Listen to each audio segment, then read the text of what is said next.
L'heure est à la mise en commun des solutions qu'ils élaborent depuis la rentrée pour protéger l'océan.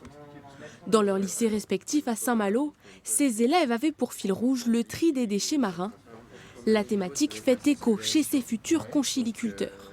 On prend par exemple une poche d'huître qui est en fin de vie, qui a résisté aux UV et tout ça, et on la transforme en sac de plage. Ces amateurs de sport nautique, eux, apportent d'autres suggestions, comme par exemple promouvoir des fibres alternatives aux fibres déjà utilisées dans le nautisme, qui sont souvent assez polluantes.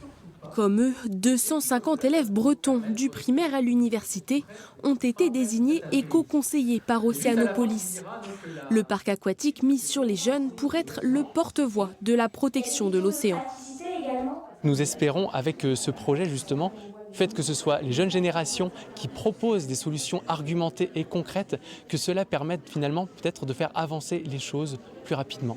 Ils vont proposer et soumettre ces propositions à des décideurs politiques ou institutionnels, qui à présent vont pouvoir prendre à bras-le-corps ces problématiques et ces solutions afin de les mettre en place. On est tous regroupés avec un peu une même idée de faire évoluer les choses, les mentalités, et on espère surtout que ça va mener à quelque chose.